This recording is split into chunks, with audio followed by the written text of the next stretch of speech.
चैत्र पूर्णिमा का व्रत हमें किस दिन करना है।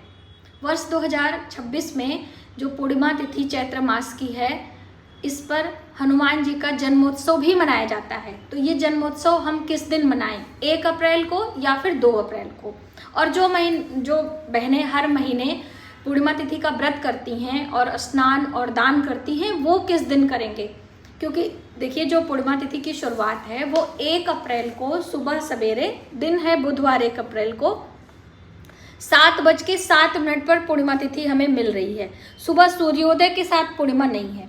और दूसरे दिन 2 अप्रैल दिन गुरुवार के दिन 7:42 पर पूर्णिमा समाप्त हो जा रही है। उसके बाद प्रतिपदा लग जा रही है। अब कोई कह रहा है कि 1 अप्रैल को व्रत करना शुभ होगा, कोई कह रहा है 2 अप्रैल को।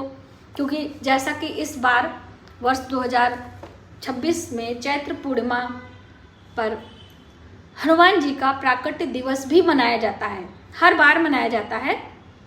और एक बारी कार्तिक मास की चतुर्दशी तिथि पर भी भगवान जी का जन्मोत्सव मनाया जाता है, हनुमान जी का। हनुमान जी एक ऐसे हैं जिनका जन्मोत्सव 2 बारी मनाया जाता है, एक कार्तिक मास में और एक चैत्र मास की पूर्णिमा पर। तो अब हनुमान जी का जन्मोत्सव जो मनाते हैं वो कब करेंगे। इस दिन हनुमान जी को विशेष भेंट किया जाता है, उनके नाम से ध्वजा लगाते हैं, उनको लाल रंग के वस्त्र चोला भेंट करते हैं। वैसे चोला तो सिंदूर और चमेली के तेल से उनको लेप किया जाता है, उससे कहते हैं। तो अब ये सारी चीज़ें हम कब करने वाले हैं। तो पहले हम जानते हैं कि व्रत किस दिन करेंगे। तो देखिए, पूर्णिमा हो या एकादशी हो या अमावस्या हो, हर तिथियों का अपना एक महत्व होता है और उसके मनाने का उसका एक निर्धारित समय होता है। उसमें हर बार कुछ न कुछ फेरबदल किया जाता है। अब जो व्यूअर्स हमें देखते हैं वो लोग समझ नहीं पाते हैं कि सूर्य व्यापनी तिथि का मान्य करें कि चंद्र व्यापनी का मान्य करें कि दोपहर के समय का मान्य करें, इसमें लोग कंफ्यूज हो जाते हैं।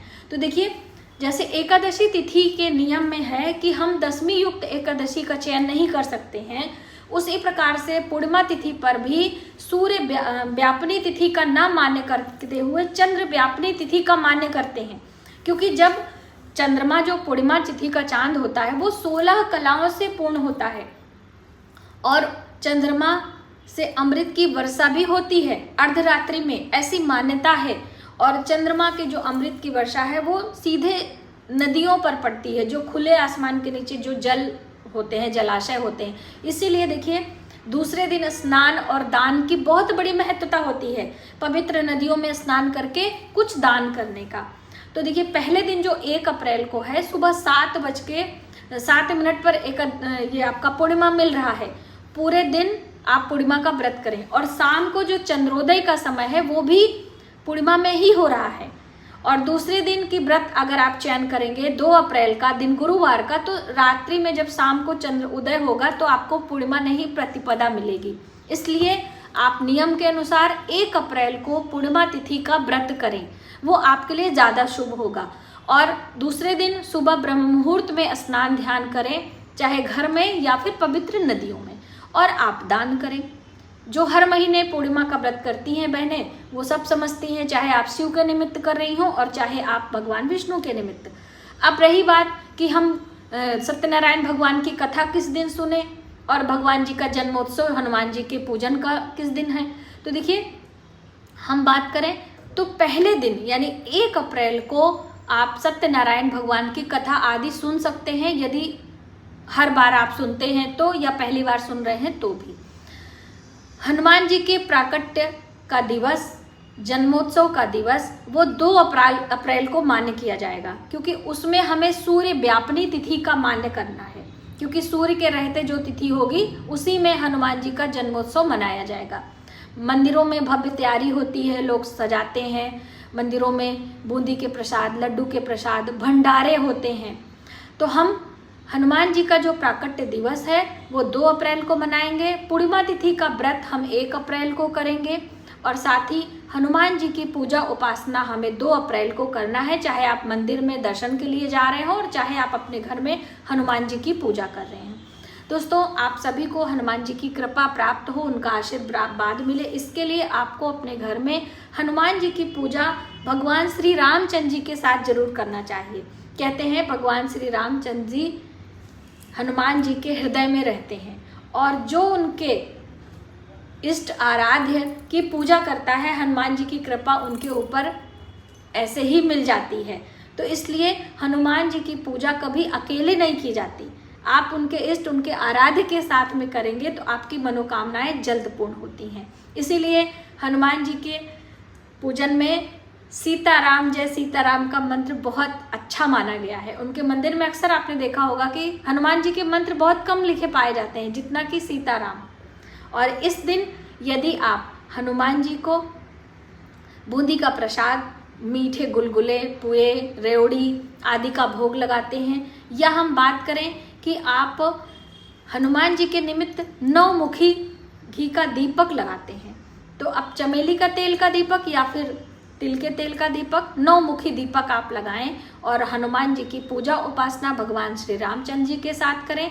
और कहते हैं कि बंदरों को चने और गुड़ खिलाने होते हैं। ऐसा करने से हमारे सूर्य और मंगल दोनों ही बली होता है और उसकी कृपा हमें प्राप्त होती है।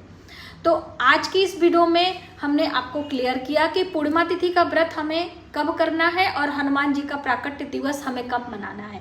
अब देखिए, पूर्णिमा तिथि व्रत करने के हर बार हम आपको नियम बताते हैं कि इस दिन आप जल फल पर रहें, नमक का त्याग करें, भगवान विष्णु माता लक्ष्मी की पूजा करें, या आप शिव के भक्त हैं तो भगवान शिव की पूजा माता पार्वती के साथ में हमें करनी होती है। संध्या के समय, चंद्रोदय के समय भगवान चंद्र की पूजा करनी होती है।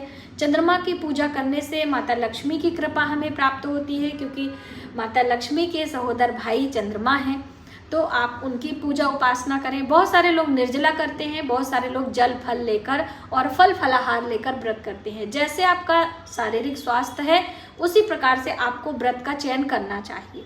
यदि आपसे नहीं होता है तो आप सिर्फ पूजा उपासना करके भी अपनी मनोकामनाएं पूर्ण कर सकते हैं।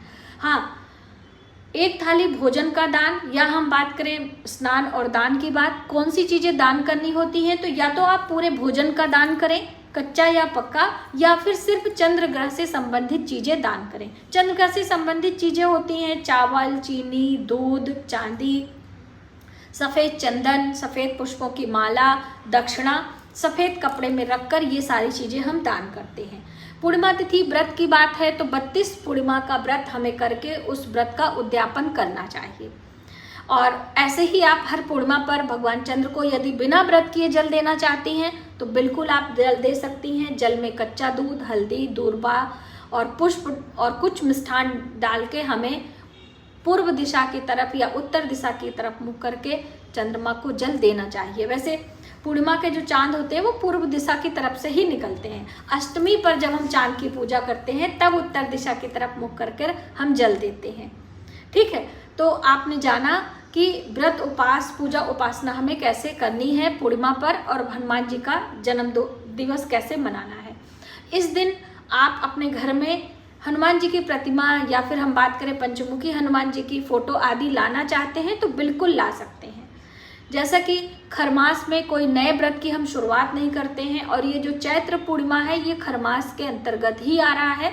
तो यदि आप पूर्णिमा तिथि का व्रत करना भी चाहते हैं तो 14 अप्रैल को खरमास समाप्त हो जाएगा, फिर आने वाले दिनों की पूर्णिमा से आप अपने व्रत की शुरुआत कर सकते हैं। पूजा उपासना पहली बार आप करना चाहते हैं तो बिल्कुल कर सकते हैं। ठीक है, हर महीने पूर्णिमा आती है तो पूर्णिमा तिथि का आप चयन करें। हनुमान जी के प्राकट्य का दिवस है तो वो तो फिर आपको मनाना ही चाहिए। आप उस दिन पूजा उपासना करें अपने घर में, या फिर हनुमान जी के मंदिर जा सकते हैं। हर मंदिर में भव्य सेवा, तैयारी, उनका भंडारा आदि होता रहता है। और भंडारे का भोजन हमें नहीं खाना चाहिए, हम आपको इस वीडियो में मेंशन कर दे रहे हैं। यदि खाना ही है प्रसाद के रूप में, चाहे जैसे, तो कुछ दक्षिणा देकर ही आप सेवन करें।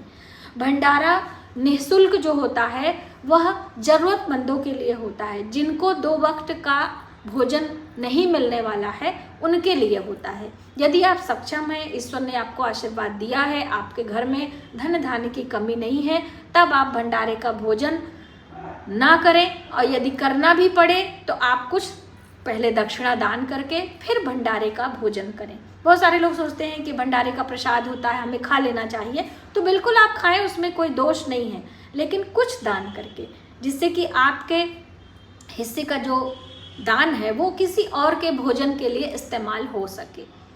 ठीक है, तो बस इन बातों का ध्यान रखते हुए आपको 1 अप्रैल को व्रत करना है, 2 अप्रैल को हनुमान जी का जन्मोत्सव मनाना है। जैसे भी आप मना सके, आपकी श्रद्धा के ऊपर है। तो मुझे उम्मीद है कि ये वीडियो आपके लिए काफ़ी हेल्पफुल होगी और आप इस तरीके से व्रत उपास करके हनुमान जी की कृपा और माता लक्ष्मी की कृपा प्राप्त करेंगे। मिलते हैं एक नई जानकारी के साथ नए वीडियो में। तब तक आप अपने परिवार का ख्याल रखें।